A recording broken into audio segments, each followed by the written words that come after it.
E ngā mana, e ngā reo, raurangatira mā tēnā koutou, tēnā koutou, tēnā koutou katoa. I le awalawa ma le whaaloalo o te whiawhia lava e whawhairoa i atu le pa ia ma le malu o le tātou au whia I ona tūlanga whaalupe ma lo le soifua, ma lo le soifua manuia. Ia, kia rana, ma lo le lei, I Sambula Vinaka. Whakatalo whaatu malo ni. And welcome everyone. My name is Savia Tama Ironi Clark, and I'd like to welcome you to our Waka Hourua webinar series. This is part 4. And we've got some wonderful speakers that are with us today, and I will introduce you to them in a minute. But our theme for today, or our title for today, is about investigating Pasifika cultural strengths and prevention of suicide. So I have the pleasure of introducing a couple of powerful Pacific women who I'm of a second generation that have seen this first generation of our health workers come through, who've carved out that road for many of us that are in health now. So my first presenter today, and before I introduce them, if there are questions that arise from the presentation, feel free to type them in, and then following both the presentations, then I will direct the questions to who you've directed your question to. So we'll take the questions and answers following their presentations. So our first guest speaker today is Taimalieutu, Kiwi, Tamasese. This wonderful lady here, she's the coordinator of the Pacific section of the Family Centre. She specialises in research as this applies to the Pacific nations and to Pacific people and communities. Kiwi is engaged in the development of new social policy perspectives emanating from various specific cultural rationalities. She's also concerned with the impact of government policy decisions on the Pacific sector of New Zealand society. Further areas of her work include a focus upon Pacific youth, families, ageing for Pacific peoples, and documenting and analysing the effects of cultural dislocation upon Pacific populations. Our second speaker, ko whaia Tafaoimalo, Loudeen Parsons. She's a senior field worker within the Pacific section. She's just of course like Taimalieutu.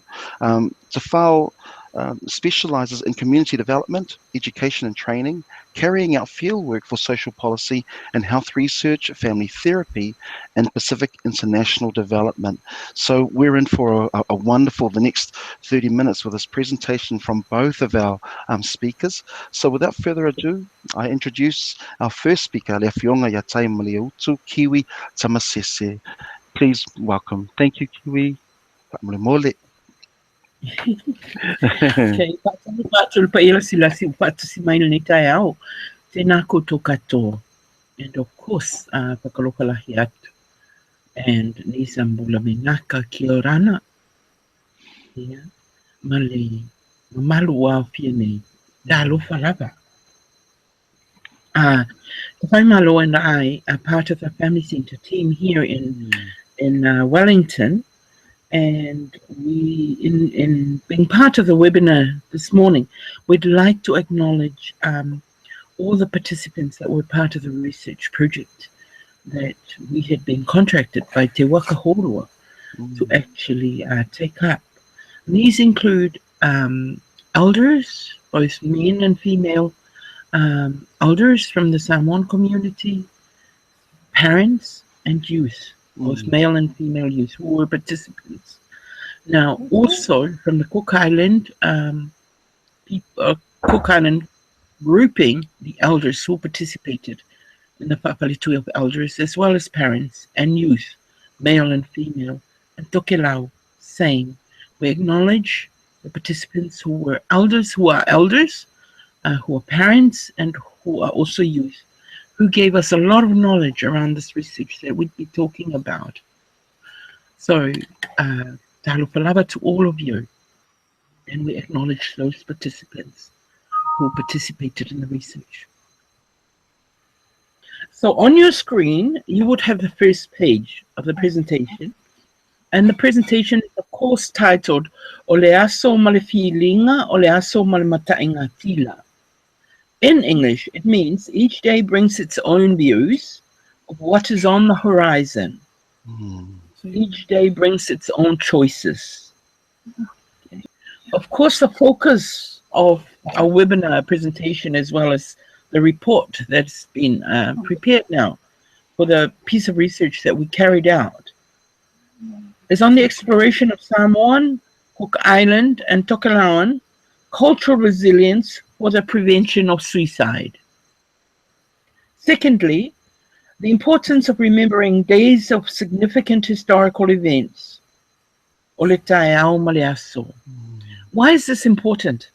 I think we need to bring forth into present day some of our time frameworks, because one of the things that is causing the quickness of decision making around suicide, around youth and some of our elders who have committed suicide, is a sense of time that is quite quick, and there is not a reflection on time that could be made different, so that people are not totalized into acting on some thoughts that they might be having now, or some experiences that they might be having now. So thinking of these time frames, we're thinking of significant historical events that happen in our lives and in our country's lives. Referring to this as taiao, or mournings that impacted in the main positively on the lives of people, villages, and motu, of course. And then seeing these as mournings of challenges that can also be recalled. So it's not only remembering the mournings that have brought positive changes to us, we also remember and recall mournings of challenges in part of that time frame. In oratory, these recollections are told and retold. So Savitama, memories, therefore, significance are kept. Okay, so let us recall some historical events in the history of Aotearoa, New Zealand, and places like Samoa, Cook Islands, Niue, and Tokelau. In 1848, just 8 years after the signing of the Treaty of Waitangi, New Zealand sought approval to take over Samoa, for example. In 1878, New Zealand tries again with a home office in London. Between the 1880s and 1900s, Great Britain, the United States, and Germany vie for Samoa. Why was New Zealand so interested in Samoa? It was during the period of their New Zealand wanting to grow its Pacific empire. So literally what that meant was it needed to grow an empire from New Zealand here to the center of the Pacific that would take over quite a lot of the sea space or area of the world that it would cover, in competition with a motherland that had taken over quite a lot of land pieces in terms of the countries it colonized. So by 1889, the three great powers brought in their warships and declared war on each other in Samoa. Of course, this is quite foolhardy. Around that time of the year, a cyclone in December destroyed the warships, and in 1899, a gentleman's agreement in the partitioning of Samoa was struck. The United States took the Eastern Samoa. Germany took Western Samoa in return for the protection of British interests in Fiji and Rhodesia. And Rhodesia, of course, as we all know, became Zimbabwe. So, of course, Germany would sign up with Great Britain that none of its own interests in Fiji and in Zimbabwe would be touched in reciprocity for it taking over Samoa. So 1901, New Zealand colonial acquisitions in the Pacific start with the Cook Islands and Niue. That's in 1901. That's how the Cook Islands came under New Zealand. 1914, First World War breaks out in New Zealand, instructed by the Allied nations to take over Samoa. 1914 to 1918, military rule in Samoa with a village pass system operating. By 1918, there is the influenza epidemic killing conservatively 25% of the population. 1921, Samoa becomes a mandated territory of New Zealand under United Nations. 1926, Tokelau becomes a mandated territory of New Zealand. In 1962, independence from New Zealand rule.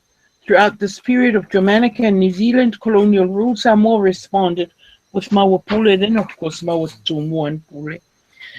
And then if we look back at the Pacific migration into New Zealand, 1950s to the 1970s, migration to New Zealand accelerated. Of course, firstly introduced through urbanization of rural Māori and populations from iwi areas to the urban centers. Late 1970s, early 1980s, we experienced economic restructuring, as some of us would remember. Rising unemployment, rising housing challenges, rising responses from indigenous and Pacific populations, e.g. setting up of iwi and community-based health and community services, increased Māori and Pacific scholarship, and then, of course, some of the key findings from the research itself. If there are any questions, we will answer them towards the end. Again, o le aso ma le feeling, o le aso ma le matai ngā tila. Each day brings its own views of what is on the horizon. Each day brings its own choices. This metaphor was gifted to the research team by the Tafaoimalo of elder Samoan men. This metaphor proposes that rather than being totalized or frozen into the moment of despair and darkness or pongisa, one can be open to another day and its choices, or another day and its perspectives. Okay. For us in this research team, it is pertinent to recover our metaphors and our metaphorical language, which opens space for another day and another set of choices. Metaphors and metaphorical language are key linguistic devices in cultures where relationships are central to the self. Metaphors are premised on the elusive language that gently opens space, then being starkly defining. Put another way, metaphors, because of their elusive quality, open space for varying ways of interpretation and invites rather than define meaning.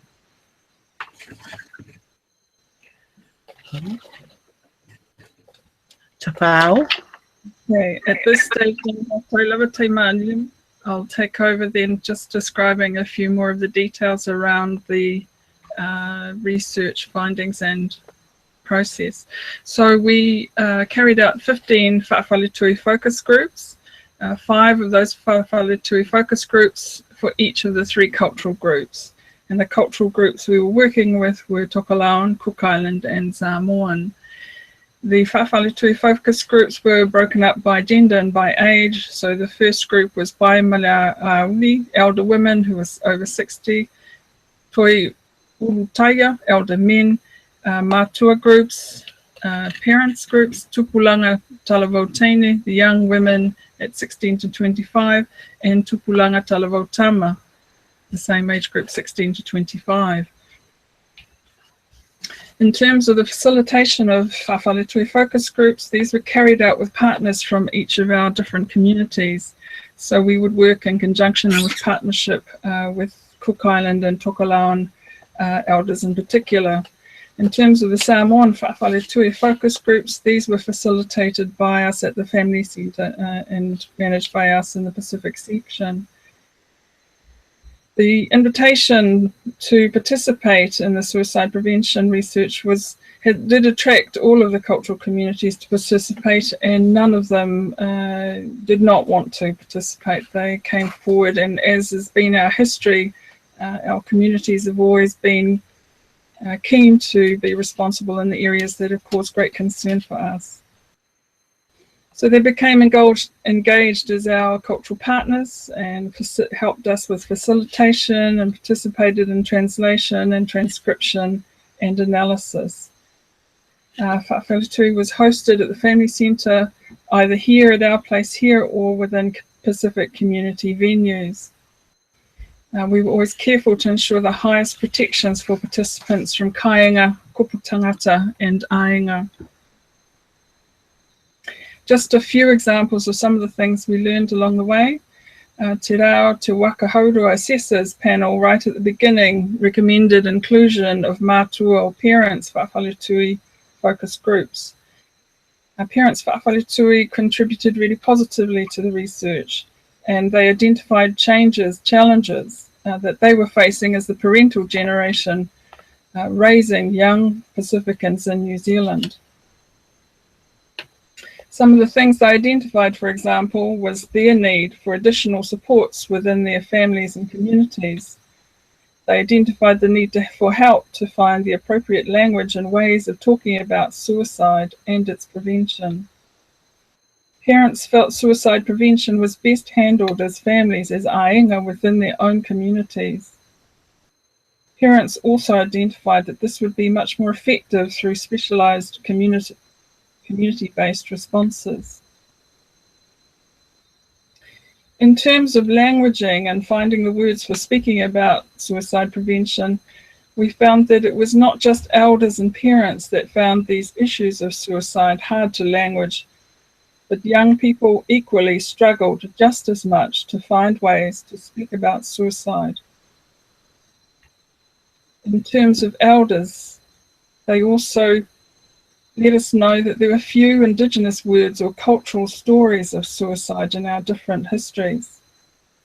Suicide in our home countries was a really recent phenomenon emerging from the late 1950s forward.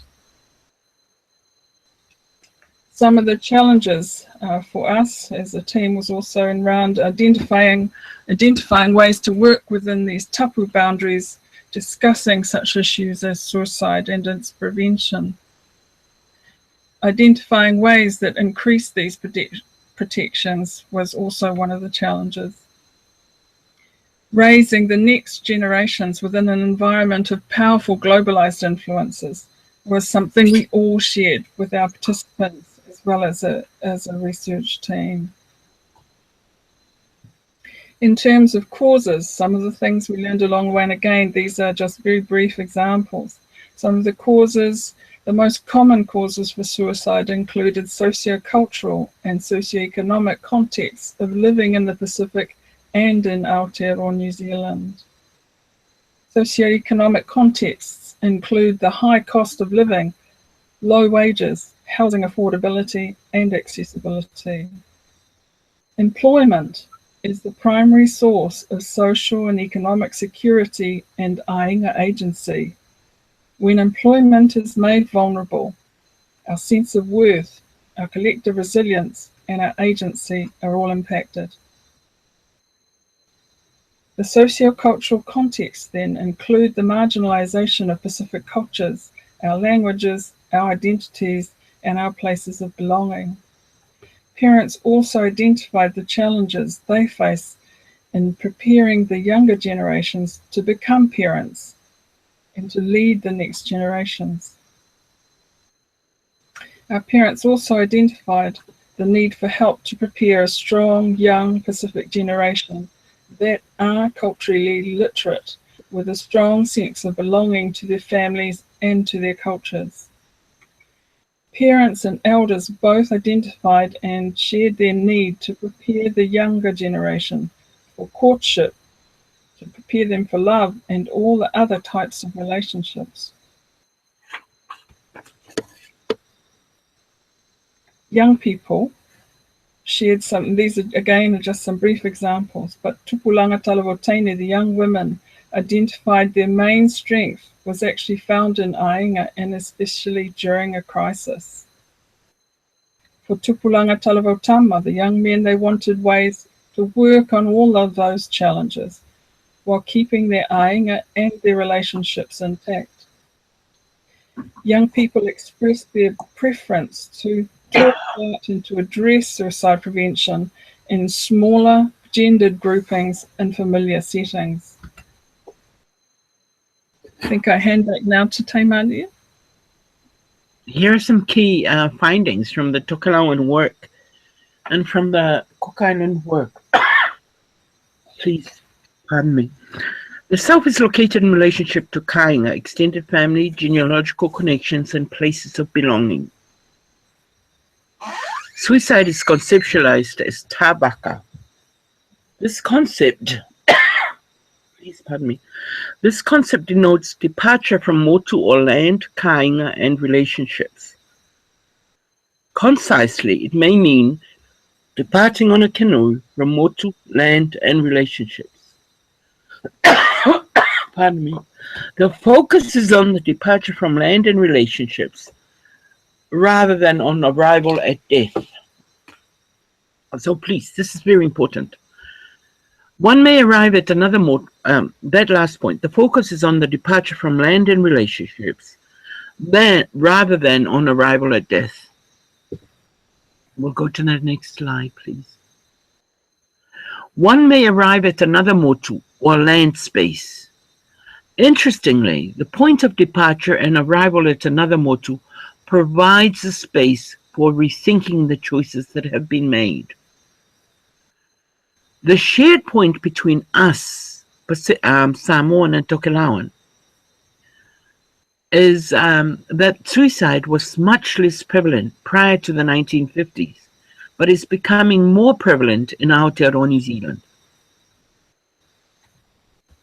Okay. Some key findings from the Cook Island work, again acknowledging the elders, the parents, the young people that came from our Cook Island communities. Again, the South is located in Koputangata, extended family and motu. Suicide is conceptualized as tari, as in the Aitutaki language. In the Cook Islands, each motu has a distinct language.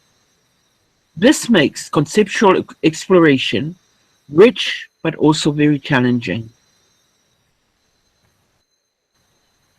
Here's another very important finding that came out of this work with the Cook Island community. The place of silence in community, church, and familial conversations about suicide stands in contrast with the insistence in the mental health field to name it, label it, and bring it out from the internalized to become part of the externalized. Again, courtship and love relationships seem to be at the heart of the present challenges. So, friends, those are, again, our main metaphor. O le aso ma le feelinga, o le aso ma le matainga tila. Each day brings its own views of what is on the horizon. Each day brings its own choices. So that is the end of our slide presentation. Tabetama. We are open to any questions or any parts that you may wish for us to go through again or explain further. For any questions, please feel free to ask. It's quite amazing, just the one of the thoughts that were coming to mind as you were presenting in terms of our young people, particularly as you were thinking about the relationships, some of the protective factors that you've out of the research.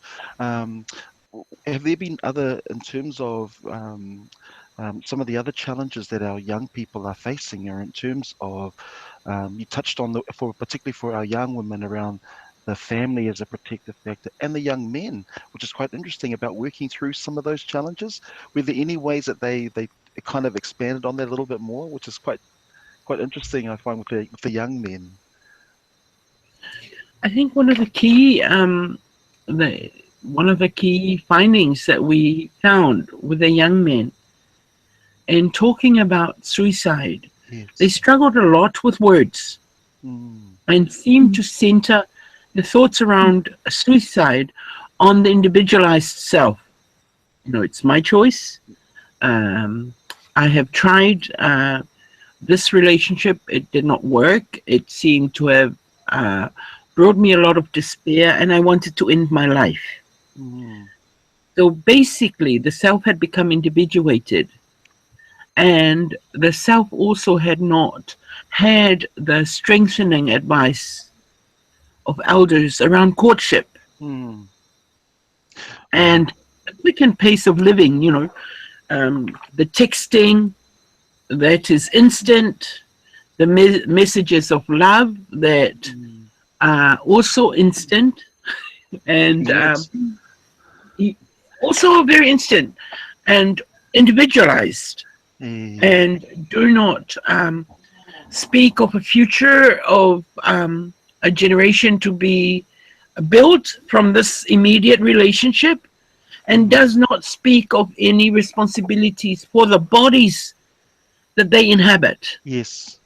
as belonging to families and continuums of generations past. The body has now become my body, and my feelings towards this girl are my feelings, and or this boy. And what is really interesting, we really wanted to follow up around this, is the question of sexuality in our young men and young women. Yes, which really opens up a whole another Oh, key aspect in terms of research. yes, And this is, which is even could be open up a whole nother webinar. I just suppose that one of the questions before, just that coming back to that, Taimalieutu, was the questions around. I mean, there was some the use of our proverbs, our metaphors, and many coming out of the Samoan. I just wonder here some of the questions that have come through that have just talked about, have there been proverbs that have been passed on to the research team from Tokelau or from the Cook yes, Islands communities? yes. There have been, like the proverb that they used to describe suicide in the Tokelauan Papatui groups. Really interesting. Around Tawaka, they do not talk about, like the word, the concept that we use in Samoan is puleleola. One has authority over one's life, and that authority can now be exercised in bringing death to the life. Whereas in the Tokelauan concept, it is Tawaka, which means leaving the land to which one has belonged to and leaving relationships, just total departure. What is also very interesting is it focuses on the leaving, on the departure, rather than arrival at death. Because once you leave on a canoe, leaving the land that you're familiar with, leaving your family, there is a possibility that you might arrive at another land in which you begin another family. So the point is about departure rather than arrival at death. Right. So some really interesting thoughts. I'm unfortunately, I'm looking at the time now. We would definitely love to carry on. There are questions now that have really started to come through. I just wonder, we would love to be able to spend the time. Unfortunately, our webinar ends at this time. But I think at this time, though, I would like to thank, just while we have that opportunity still, to thank our guest speakers. Thank you so much. Tafaoimalo. Thank you particularly for the research and representing in terms of the family centre particularly. And so with that, we thank you for all of our viewers. Now, we do know that there are some questions that have arisen as well. So we will be able to work out a way that both our speakers are able to answer those questions and also send them back out to you as well. So just hold fire, and then we will get those answers to you. But thank you again to our wonderful speakers. Thank you everyone for listening in and tuning into our webinar today on investigating Pasifika cultural strengths and prevention of suicide in Pasifika. Malo lava whaftai, everyone.